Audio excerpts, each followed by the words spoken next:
Milky Mist ice creams. இன்னைக்கு அண்ணா திமுக பாரதிய ஜனதா கூட்டணி அமைக்கப்பட்டிருக்கிறது தேசிய ஜனநாயக கூட்டணி.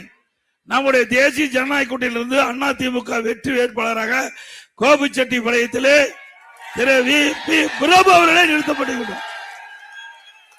பிரபு அவர்கள் அண்ணா திமுகவுடைய வேட்பாளர்.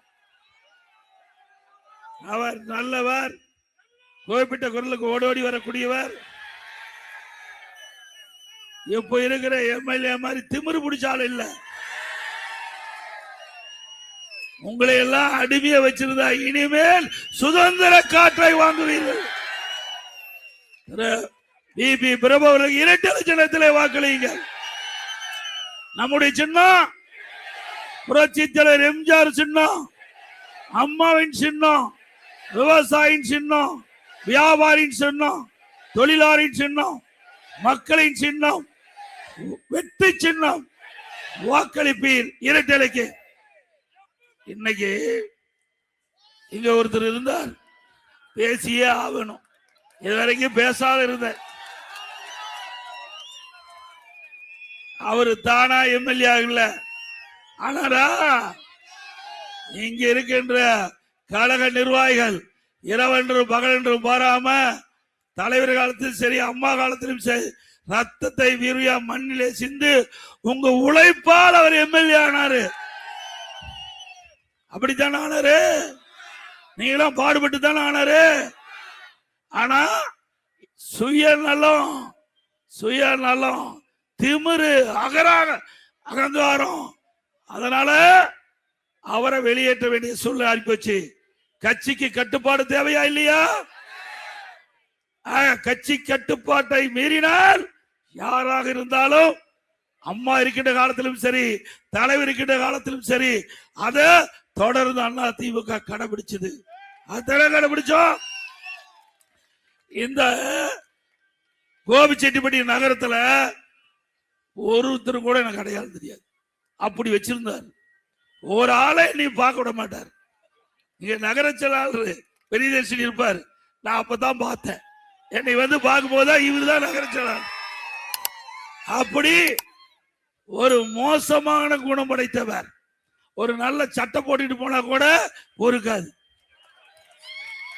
கஷ்டப்பட்டு நீங்க உழைச்சு நீங்க சம்பாரிச்சு அதுல வாங்கின சட்டை போட்டுட்டு போனா கூட பொறுக்காத ஆளு நாட்டுக்கு தேவையா? சிந்திச்சு பாருங்க. இன்றைக்கு அவர் செங்கோட்டையன் இருக்கின்ற வரை யாராவது நிம்மதியா வாழ முடிஞ்சுதா? இந்த பகுதியில் இருக்கிற சிந்து ரவிச்சந்திரன் போட்டி கட்டி அனுப்பிச்சிட்டார். அப்புறம் டிஸ்ட்ரிக்ட் சேர்மன் திரு கந்தசாமி, என்ன ஆம்புலன்ஸா விடுங்க, வழி விடுங்க, போயிட்டு போகுது, வழி விடுங்க தம்பி, போகட்டும். ஆக அவர் என்ன செஞ்சார் பாவம்? டிஸ்ட்ரிக்ட் சேர்மனே கட்சி விட்டு போறாங்கன்னா இவர் எப்படிப்பட்டவரா இருப்பார்? அவ்வளவு கீழ்த்தரமா பேசக்கூடிய மனிதர் இந்த செங்கோட்டையன். அப்படித்தானே? மரியாதை கொடுத்தாலும் பிரயோஜனம் இல்ல. மரியாதை இல்லாத ஒரு மனிதர். அப்படித்தானே? இன்றைக்காவது உலகத்துல தன் மனைவியும் மகனும் புருஷன் நல்லா இருக்குதான்னு நினைப்பாங்க. நம்ம வீட்டுல பிள்ளைகளா அப்படித்தான் நினைக்குது. நம்ம வீட்டு மனைவியில அப்படித்தான் நினைப்பாங்க. நமக்கு பதவி வந்தா, கணவருக்கு பதவி இருந்தா மகிழ்ச்சியா இருக்கும். மகனுக்கு அப்பா பதவிக்கு தான் மகிழ்ச்சியா இருக்கும். ஆனா அம்மா அவர்களுக்கு அமைச்சரா கொடுத்த போது இவருடைய மனைவி திரு செங்கோட்டையனுடைய மனைவி திரு செங்கோட்டையுடைய மகன் அங்க தலைமைச் செயலகம், அம்மா முதலமைச்சராக வந்திருக்காங்களே, தலைமைச் செயலகத்துக்கு வந்து புகார் கொடுத்தாங்க. அது கேவலமான புகார். நான் வந்து இந்த பதவிக்கு இருக்கிறதுனால அதை சொல்லல. அது என்ன குற்றச்சாட்டுன்னு உங்களுக்கு எல்லாத்துக்கும் தெரியும். இங்க இருக்கிற கோபிச்செட்டிப்பாளையம் இருக்கிற அத்தனை பேருக்கு தெரியும். அப்படி கொஞ்சம் வழிவிட்டு தம்பி, வழிவிட்டு அந்த வண்டி போட்டும்.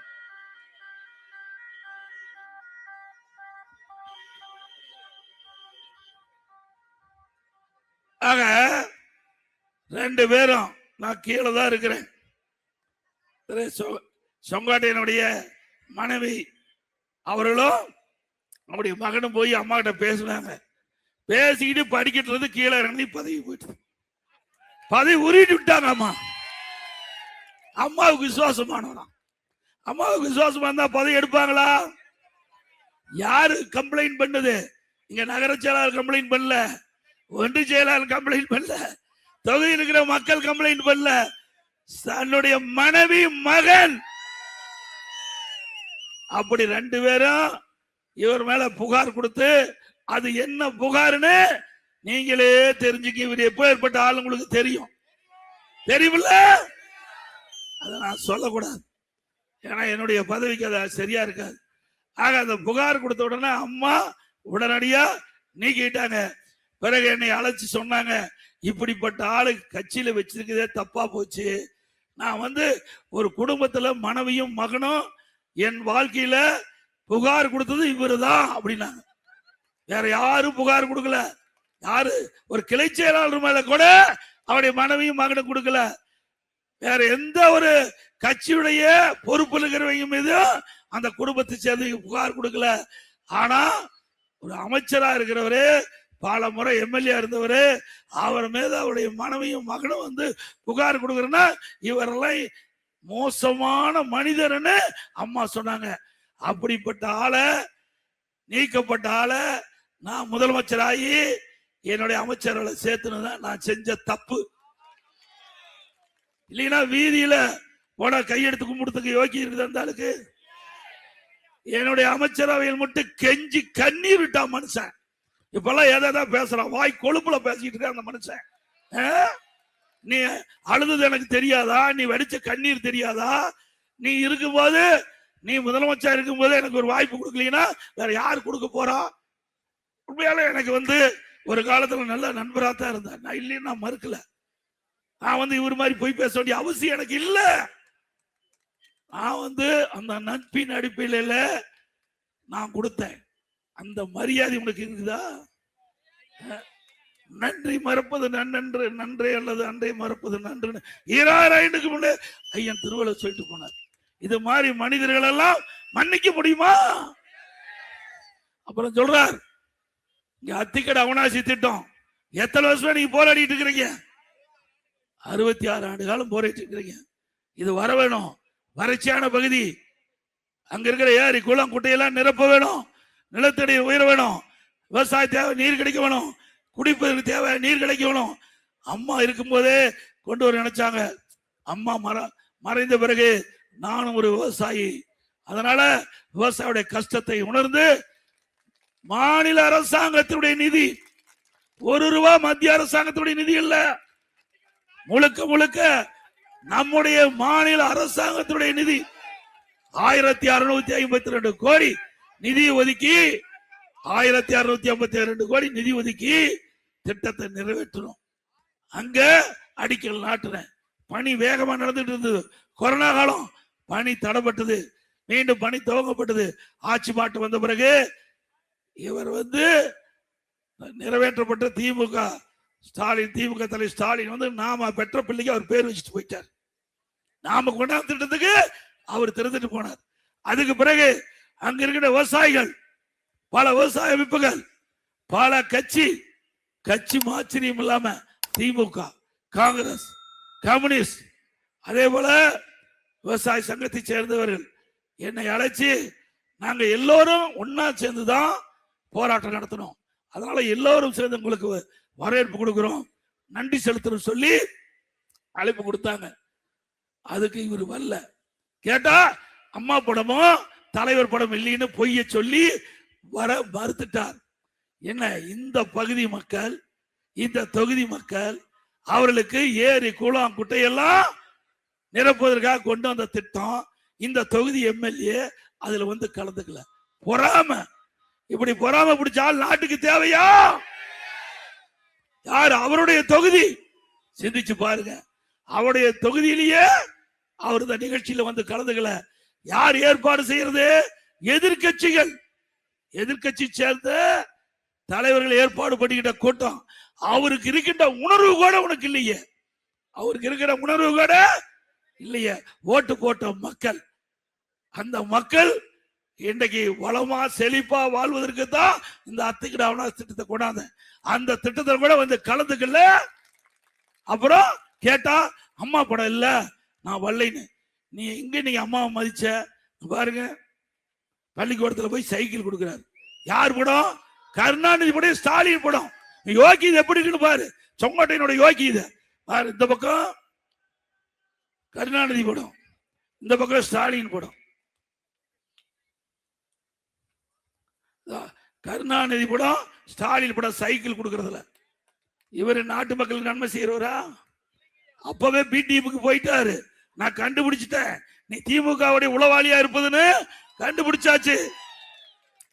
என்னைக்கு திரு கருணாநிதி படத்தையும் திரு ஸ்டாலின் படத்தையும் போட்டுட்டு போய் நீ விலையெல்லாம் சைக்கிள் மாணவி கொடுத்தியோ, அப்பவே உன்னுடைய முகத்தை கண்டுபிடித்து விட்டோம். நீ சரியான ஆள் இல்ல, அண்ணா திமுக விசுவாசி இல்ல, அண்ணா திமுக உள்ளே இருந்து குழி தோண்டி புதைக்கின்ற ஒரு உளவாளியாக இருக்கிறது கண்டுபிடிக்கப்பட்டு விட்டது. ஆகவேதான் அடிக்கடி ஸ்டாலின் சந்திக்கிறது. சட்டமன்றத்தில் ஒரு வார்த்தை கூட திமுக ஏத்து பேசுறதே கிடையாது.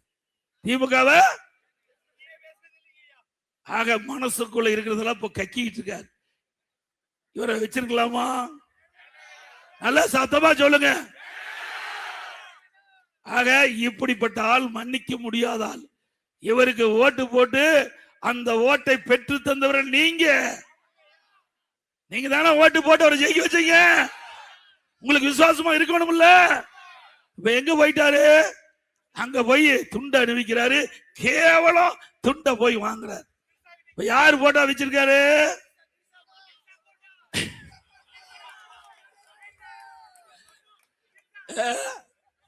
அதுல எல்லாம் கை தேர்ந்தவர். சேர வேண்டிய இடத்துல தான் சேர்ந்திருக்காரு. ஆக நீ என்னை பத்தி கேவலமா பேசுற. திரு செங்கோட்டையன் அவர்களே, நீ 100 நாள் ஜெயில் இருந்துட்டு வந்திருக்கிற. வந்துட்டு இருந்தார்ல, நீ யோக்கியமானாலா? என் மேல கேஸ் போட்டாங்க. நெடுஞ்சாலைத்துறையில ஊழல் கேஸ் போட்டாங்க. கேஸ் போட்டவனே நீதிமன்றத்தில் வாபஸ் வாங்கின ஆர்.எஸ். பாரதி சொன்னாங்க, நான் நடத்துறேன், கேஸ் நடத்துறேன். நீதிபதி சொன்னாங்க, வழக்கு போட்டவங்களே வாபஸ் வாங்கும் போது நீங்க எங்க நடத்துறீங்கன்னு. இது வரைக்கும் நாட்டு மக்கள்கிட்ட பேசி இருக்கிறாங்க. அது மறைஞ்சு போயிருமா? சட்டமன்றத்தில் முதலமைச்சர் என்னை பத்தி பேசியிருக்கார். எடப்பாடி பழனிசாமி நெடுஞ்சாலை துறையில ஊழல் பண்ணிருக்கான்னு பேசி பதிவாயிருக்குது. அதை நீக்க முடியுமா? அதனால நான் நடத்துறேன். மடியில கனம் இல்ல, வழியில பயம் இல்ல, நான் நீதிமன்றத்தை சந்திக்கிறேன். அப்ப நீதிபதி அவருடைய சேர்ல சொன்னார், இந்தியாவிலேயே வழக்கை ஒரு தலைவர் வழக்கை நடத்துகிறார் என்று சொல்லுகின்ற ஒரே நபர் உங்களுடைய தலைவர் சொன்னார். அப்படி வழக்கை நடத்தி நிரபராதியின் உங்க முன் நிற்கிறேன். செங்கோட்டையன் அவர்களே, சிந்திக்க வேணும் என்று நாக்கு இருக்குது, வாக்கு பேசுன அசிங்கமா போய் ரோட்ல நடக்க முடியாது. அத்தனை ஆதாரத்தை வச்சிருக்கிறேன். சும்மா நினைச்சிட்டு இருக்கேன். முதலமைச்சர் இருக்கும் போது நீ போட்ட ஆட்டமெல்லாம் எங்களுக்கு தெரியும். எல்லா ஆட்டமும் தெரியும் தேம்பா. நீ யாரெல்லாம் எப்பப்ப கேஸ் இருந்தது எல்லாம் நான் முதலமைச்சர் இருக்கும் போதே எடுத்து வச்சுட்டேன்.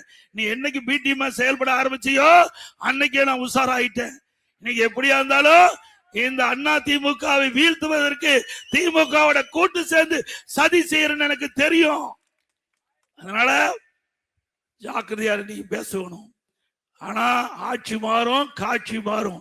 ஆட்சி மாறுகின்ற பொழுது நீ தாக்கு பிடிக்க முடியும். உன்னை பத்தி எனக்கு நல்லா தெரியும், எப்படிப்பட்ட ஆள்னு நல்லா தெரியுமில்ல.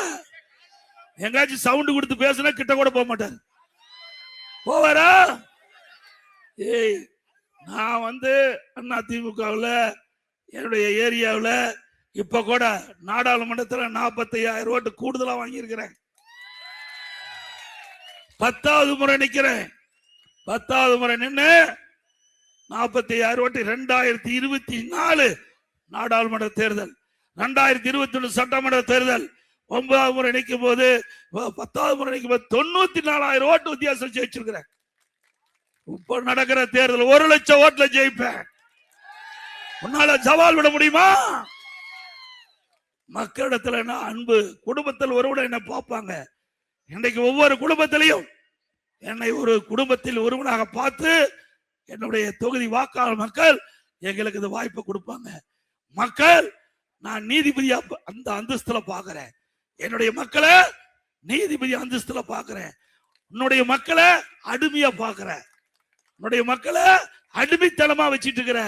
எங்களுடைய ஒன்றியச்சால், நகரச்சால், பேரூராட்சியால் தனி சுதந்திரமா செயல்படுவாங்க. யாருடைய கட்டுப்பாட்டிலும் கிடையாது. இங்க அப்படியா இருக்குது. சில ஒன்றியச்சால் இப்பதாங்க நாங்க உங்ககிட்ட போட்டோ எடுக்கிறேன். எப்படி பொதுச் செயலாளர்கிட்ட இப்பதான் போட்டோ எடுக்கிறேன்னா எப்படி கட்சி வச்சிருக்காரு பாருங்க. எவ்வளவு மோசமான ஆளு, கொடுமையான ஆளு. பச்சையா பேச ஆரம்பிச்சிருவேன். என்னுடைய பதவி இருக்கிறதுனால அடக்கி வாசிக்கிறேன். திரு செங்கோட்டையன் அவர்களே, நான் எப்பேற்பட்டவனு உனக்கு தெரியாது. என்னுடைய முகம் ஒரு பக்கம் தான் பார்த்திருக்கிறேன், இன்னொரு பக்கம் பார்த்ததில்லை. எதுக்கும் துணிஞ்சுவேன். நல்லா ஞாபகம் வச்சுக்க. எதை பத்தி கவலைப்படாதவன். திரு ஸ்டாலினுடைய எதிரே விரல் விட்டு ஆட்டுவேன். என்னுடைய கேள்விக்கு அவரே பதில் சொல்ல முடியாம தடுமாறி கொண்டிருக்கிறார். எவ்வளவு பெரிய கட்சி. இன்றைக்கு தாய் இல்லாத பிள்ளை மாதிரி நாம் இருக்கிறோம். இப்ப ஏற்பட்ட கட்சியை உடைக்க எவ்வளவு முயற்சி செஞ்சாங்க. நீ அதுக்கு எவ்வளவு துணை போன எல்லாமே தெரியும். தெரிஞ்சு உன்னை நான் வச்சுக்கிட்டு தான் இருந்தேன். ஏன்னா ஆக ஒரு பண்பா இருக்கணும், ஒரு மக்களிட பண்பா இருக்கணும். ஒரு கட்சி தலைவர் எப்படி பேசுறன்னு வரையறை முறை செய்யணும். அதை விட்டுட்டு வாய்க்கு வந்த மாதிரி சொந்த பிரச்சனைகளை வேணும்னே திட்டமிட்டு ஒரு தவறான கருத்து. இதுக்கு எனக்கு பக்கத்துல பல கோடி ரூபாய்க்கு எங்க மில் இருக்குதான். எங்க சம்மந்தி ஃபேக்டரியா, அவர் ஏதாச்சும் சண்டை பண்ணி விட்டுறாத. அவரு 1997 கட்டி வச்சிருக்காரு. 1900 எங்க பையனுடைய சகல அவரு 96 கட்டி ஓடிட்டு இருக்குது. அப்ப எங்களுக்கு அவருக்கு சம்மதம் இல்ல. 20 வருஷம் கழிச்சுதான் என் பையனுக்கு கல்யாணம். அந்த சொத்து பரவாயில்ல சொல்லு, அப்பதான் கடன் கொடுப்பான். கடன் கொடுக்குறவங்க கூட இப்பெல்லாம் எடப்பாடி பழனிசாமிக்கு பணம் கேட்டா கொடுக்க மாட்டேங்கிறான். இந்த ஃபேக்டரி இன்னும் 2 ஃபேக்டரி சேர்த்து சொல்லு, நல்லா இருக்கு. ஏன்னா நமக்கு அப்பதாங்க பெருமை. ஏதாவது ஒரு 4 பேருக்கு கடன் வாங்கி கட்சிக்காரன் கொடுக்கணும்ல. நீ ஓட்டு வீட்டுல இருந்து எப்படி பங்களா கட்டின கோபிச்செட்டிப்பாளையம் தெரியுமில்ல? 30 ஏக்கரால் எப்படி காலேஜ் வந்தது? கதிர் காலேஜ் எப்படி வந்தது? என்ன மரம் காய் காய்ச்சுதா, பறிச்சியா? செங்கோட்டையன் அவர்களே, நான் வடக்க தேவை. உனக்கு வயதுக்கு தகுந்த மாதிரி பேச்சு தேவை. என்னால விசில் அடிக்கிறது போனா அப்படித்தான் பேச்சு வரும். பேச்சு இருக்கிற இடத்துல இருந்தா நல்ல பேச்சு வரும். ஆனா இடம் மாறினா அதுக்கு தகுந்த மாதிரிதான் அந்த கருத்து வெளிப்படும்.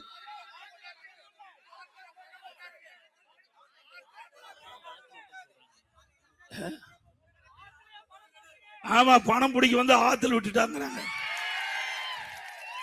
அவ்வளவு பணம் மிஞ்சி போய் கிடக்குது. ஆனா ஒருத்தருக்கு ஒரு பைசா தர மாட்டாரு. ஒரு டீ கொடுப்பார், எல்லாம் போனா டீ கொடுப்பாரு. அது ஆளை போல டீ கொடுப்பாரு. நல்ல வெள்ளை சட்டை போட்டு பணக்காரன் இருந்தா அதுக்கு ஒரு டீ, அதுக்கு ஒரு அதுக்கு ஒரு டீ கொடுப்பாரு. இவரை பத்தி தெரியும். இவரு யாராவது ஒருவரையாவது கட்சியில் சேர்த்திருக்காரா? இன்றைக்கு ஈரோடு மாவட்டத்துல இவரால வெளியேறினீங்கதான் அத்தனை பேரும். யாரு? திரு முத்துசாமி இவருடைய நிதி பொறுக்க முடியாது, வெளியே போயிட்டாரு. இப்படி பல பேரு இந்த மாவட்டத்துல. சிந்து ரவிச்சந்திரன், அப்புறம் மாவட்ட டிஸ்ட்ரிக்ட் சேர்மன் தோப்பு வெங்கடாச்சலம், அவரும் இப்படி எல்லாம். இவர் யாரையும் வளர விட மாட்டார். நான் ஏற்கனவே சொன்ன, ஒரு நல்ல சட்டை போட்டுட்டு போனா கூட பொறாமப்படுற மனுஷன் எப்படி பாரு, சிந்திச்சு பாருங்க. ஆக இந்த தேர்தலில் ஒவ்வொரு ஓட்டும் முக்கியமான ஓட்டு. இப்படி மக்களை உதாசனப்படுத்துகின்ற மனிதர் தேர்தலில் போட்டிடுறாரு. அவருக்கு வாக்களிப்பீங்களா? நல்லா சிந்திங்க. நான் விளையாட்டா சொல்லல. 9 தடவை நின்ன, 10 தடவை நின்ன, என்ன கிழிச்ச அந்த பக்கம் கோபிச்செட்டிப்பாளையத்தில் என்ன செஞ்சாரா? புறவழி சாலை நான் எடுத்து தரேன், கண்டுக்கவே இல்லை. புறவழி சாலை இன்றைக்கு இந்த நகரத்தில் போக்குவரத்து நெரிசல் அதிகமா இருக்குது. அமைக்கணும்னு சொன்னார். நான் எடுத்து கொடுக்குறேன், நடவடிக்கை எடுக்கினாரு. ஒண்ணுமே இல்லை, அப்படியே கிடப்புல போட்டாங்க. அண்ணா திமுக ஆட்சிக்கு வந்தா கோபிச்செட்டிப்பாளையம் இன்றைக்கு பிரம்மாண்டமான பகுதி ஆக்குவேன், சொன்னதை செய்வேன். இவர் மாதிரி போய் பேசி வாழ வேண்டிய அவசியம் இல்லை.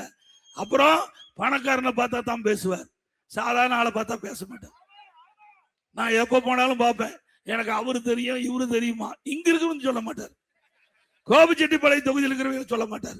எனக்கு கோயம்புத்தூர்ல அந்த பணக்காரன், திருப்பூர்ல அந்த பணக்காரன் அப்படின்னு தான் சொல்லுவார்.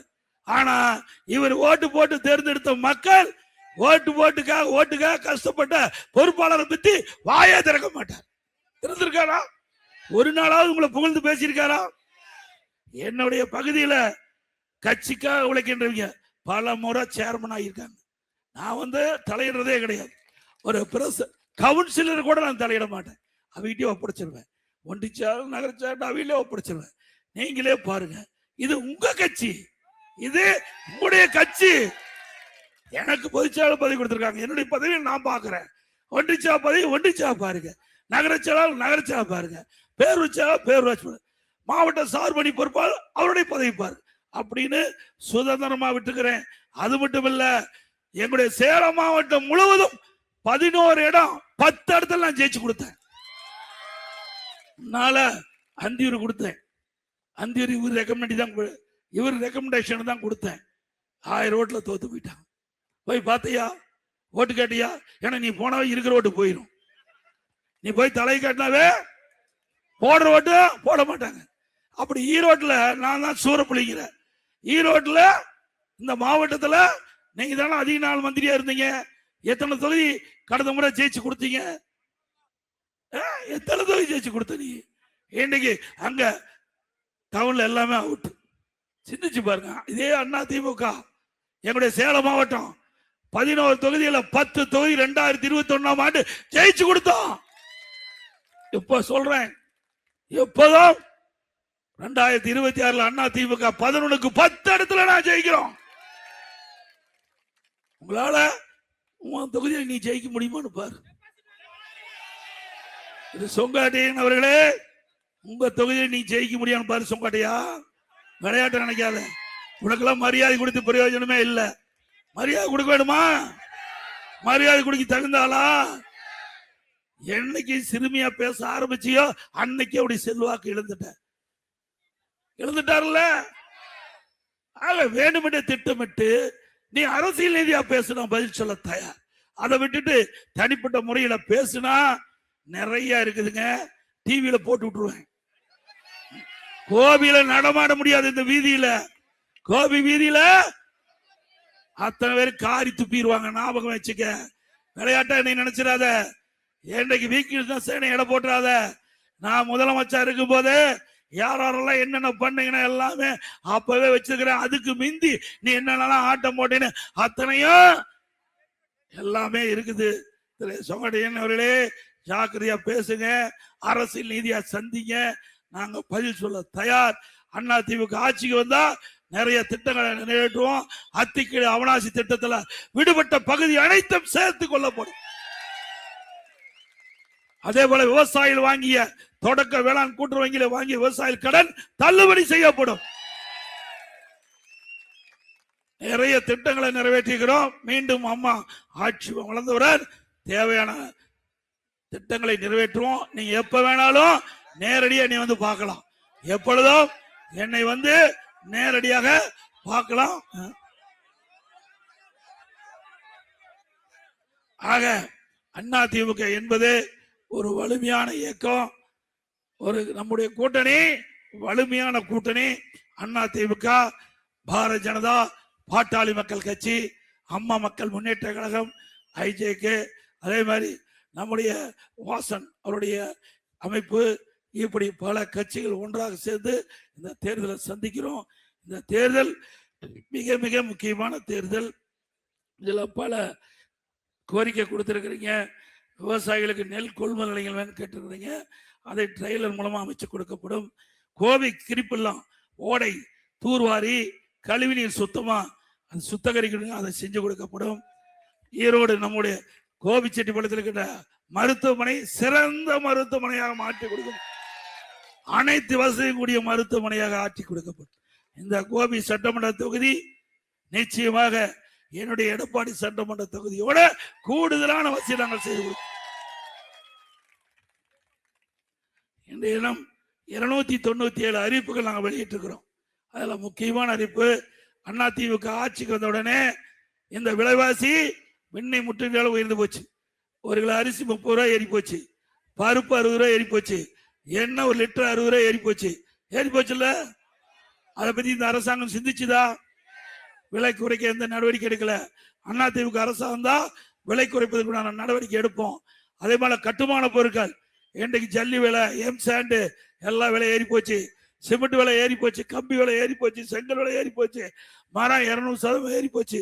இந்த மாதிரி வீடே கட்ட முடியாது. அதே போல மின் கட்டணம் 67% உயர்த்திட்டாங்க. 67% மின் கட்டண உயர்வு. கடைக்கு இந்த முனிசிபாலிட்டி நகராட்சி 100%, 150% கடைக்கு வரி, 150% கடைக்கு வரி.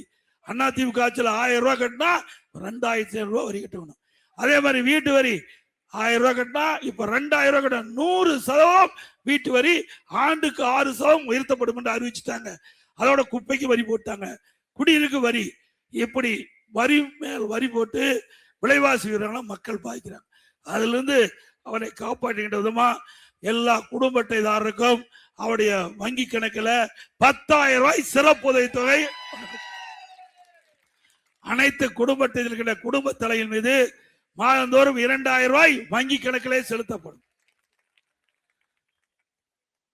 எல்லா குடும்ப அட்டைக்கும் விலை இல்லாம ஃப்ரிட்ஜ் வழங்கப்படும். நம்முடைய பெண்களுக்கு அம்மா இருசக்கர வாகனம் 5 லட்சம் பேர் கொடுக்கப்படும் 27 மானியத்தில். எல்லா குடும்பத்தாருக்கும் வருடத்திற்கு 3 கேஸ் சிலிண்டர் விலை இல்லாமல் வழங்கப்படும். ஒவ்வொரு ஆண்டும் தைப்பொங்கல் வருது, பொங்கல் தொப்பு கொடுக்கறாங்க. அதோட 1000 ரூபாய் பணமும் ரொக்கமாக கொடுக்கப்படும். ஒவ்வொரு தீபாவளி பண்டிகை வருது, அந்த தீபாவளி பண்டிகை போது நம்முடைய பெண்களுக்கு அற்புதமான பட்டு புடவை வழங்கப்படும். பெண்கள் தான் நகர பேருந்துல கட்டணம் இல்லாம பயணம் பண்றாங்க. இனிமேல் ஆண்களும் நகர பேருந்துல கட்டணம் இல்லாமல் பயணம் செய்யலாம். இப்ப ரேஷன் கடையில போடுற அரிசி தரம் குறைவாக இருப்பதாக என்னிடத்திலே புகார் வந்திருக்குது.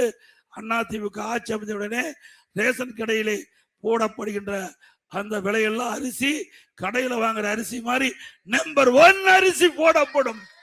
ரேஷன் கடையில எத்தனை ஆயிரம் கோடி செலவானாலும் அதை பத்தி கவலை இல்லை. ஏழைகளுக்கு ரேஷன் கடையில வழங்கப்படுகின்ற அரிசி தரமான அரிசி. இன்னைக்கு கடையில் வாங்குற அரிசி விட தரமா இருக்கும். அதே போல அரிசி தான் நம்ம விலை இல்லாம கொடுக்கிறோம். இனி பருப்பு விலை இல்லாம கொடுக்கப்படும், எண்ணெய் விலை இல்லாம கொடுக்கப்படும் ரேஷன் கடையில. அதே போல மாற்றுத்திறனாளிகள் வாங்கிய கடன் தள்ளுபடி செய்யப்படும். இந்த நகரத்துல கடை ஓரமா வச்சிருக்கிறாங்க, சிறு சிறு கடை, அவர் கூட்டுறவு வங்கியிலே கடன் தள்ளுபடி செய்யப்படும். அதோட அம்மா இல்லம் இன்றைக்கு ஜாதி மதம் கிடையாது. ஏழைகள் இருந்தா, வீடு இல்லாம இருந்தா அவர்களுக்கு அதிமுக ஆட்சியில அற்புதமான காங்கிரீட் வீடு ஏழைகள் அனைவரும் கட்டி கொடுக்கும். அதே போல பட்டியலின மக்கள், ஆதி திராவிட மக்கள், அருந்திதீர் மக்கள், மலைவாழ் மக்கள், அந்த மக்கள் வீடு இல்லாம இருந்தா அவர்களுக்கும் அற்புதமான காங்கிரீட் வீடு கட்டி கொடுக்கப்படும். அந்த குடும்பத்தில் பிறந்த ஆண் வாரிசுகள் திருமணமாகி தனி குடித்தனம் போகின்ற பொழுது அவர்களுக்கு அரசாங்கமே சொந்தமா நிலம் வாங்கி காங்கிரீட் வீடு அந்த குடும்பத்தை சேர்ந்து கட்டி கொடுக்கப்படும். இன்னைக்கு பட்டம் பெற்ற நம்முடைய மாணவர்கள் வேலை வாய்ப்பிலே பதிவு செஞ்சு வேலை கிடைக்காம இருந்தா அந்த மாணவர்களுக்கு மாதந்தோறும் 2,000 ரூபாய் உதவித்தொகை வழங்கப்படும். +2 வரை படிச்சவர்களுக்கு 1000 ரூபாய் வழங்கப்படும். முதியோர்களுக்கு மாதந்தோறும் 2,000 ரூபாய் ஓய்வு வழங்கப்படும். நெசவாளர்களுக்கு 65 வயசுக்கு மேற்பட்ட நெசவாளருக்கு 1000 ரூபாய் கொடுக்கறாங்க. அதிமுக ஆட்சி 2,500 ரூபாய் நெசவாளர்களுக்கு கொடுக்கப்படும். அதேபோல கட்டிட தொழிலாளர்கள் பணி செய்கின்ற பொழுது தவறி விழுந்து உயிரிழந்தால் அவர்களுக்கு 25 லட்சம் ரூபாய் நிவாரண தொகை வழங்கப்படும். படுகாயமடைந்தால் 2 லட்சம். மரமேறும் தொழிலாளிகள் மரத்திலிருந்து பணி செய்கின்ற பொழுது தவறி விழுந்தா எங்களுடைய ஒன்றிய செயலாளர் சொன்னாரு, முன்னாள் சேர்மன் சொன்னாரு, அண்ணா இது மாதிரி இருக்குது, இதுக்கெல்லாம் ஒரு நடவடிக்கை எடுக்கணும்னு சொல்லி அவரு ரெக்கமெண்ட் பண்ணாரு. 10 லட்சம் வரை கொடுக்கலான்னாரு. நான் 10 லட்சம் ரூபா அந்த தவறி விழுந்தவர்களுக்கு 10 லட்சம் ரூபாய் நிவாரணம் கொடுப்பா சொன்னேன். அதை 20 லட்சம் ரூபாயா கொடுக்கப்படும். மரமேறும் தொழிலாளிகள் அந்த தொழில் ஈடுபட்டுகின்ற பொழுது தவறி விழுந்து உயிரிழந்தால் குடும்பத்துக்கு 20 லட்சம் கொடுக்கப்படும். அதுபோல அவர்கள் மரம் ஏறும் தொழிலாளிக்கு தேவையான உபகரணங்கள் விலை இல்லாமல் வழங்கப்படும். அதோட இன்றைக்கு அம்மா மினி கிளினிக் மூடிட்டாங்க.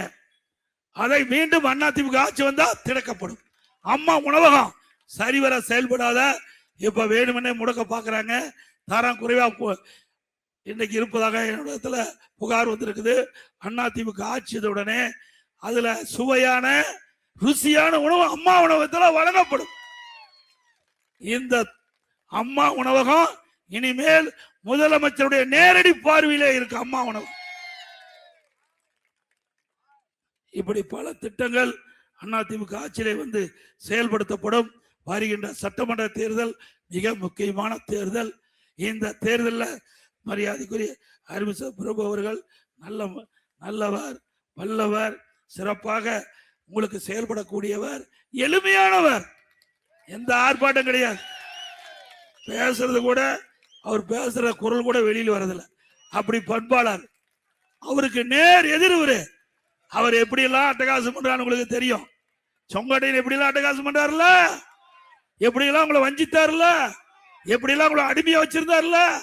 இந்த நகராட்சியில ஒரு சேர்மனா கொண்டாடுறதுக்கு நகர செயலாளர் பாடுபட்டார். எனக்கு கிடைத்த தகவல். அவரை கடைசி வரைக்கும் செலவு வச்சுட்டு கடைசியில அவருக்கு நாம் போட்டார். ஏன்னா அவர் வந்தா இவருக்கு பிரச்சனை. ஏன்னா இது நகரம். இன்னைக்கு கோபிச்செட்டிபாளையம் இந்த தொகுதியுடைய தலைமையிடம். இப்படி ஒருவர் உயர்ந்த பதவிக்கு வந்துட்டா தனக்கு மரியாதை குறைவு என்று சொல்லி அதுல கூட பொறாமை கொண்டு அவர்களுக்கு தேவையான செலவு வச்சு இன்றைக்கு கடன்காரனாக்கி வேடிக்கை பார்க்கக்கூடிய மனிதர் செங்கோட்டையன். அவருக்கு மீண்டும் வர வேணுமா?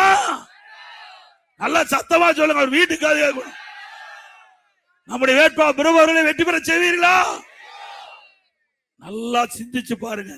நான் விளையாட்டா சொல்லல. நானும் கிராமத்திலிருந்து வளர்ந்தவன். நான் விவசாய குடும்பத்தை சேர்ந்தவன். ஆக அவரும் ஒரு நல்லவர், சிறப்பானவர், ஒரு நல்ல மனிதர் உங்களுக்கு கிடைச்சிருக்கிறாங்க. அதை பயன்படுத்தி கொள்ள வேண்டியது இங்க இருக்கின்ற வாக்காளர் பெருமக்கள்.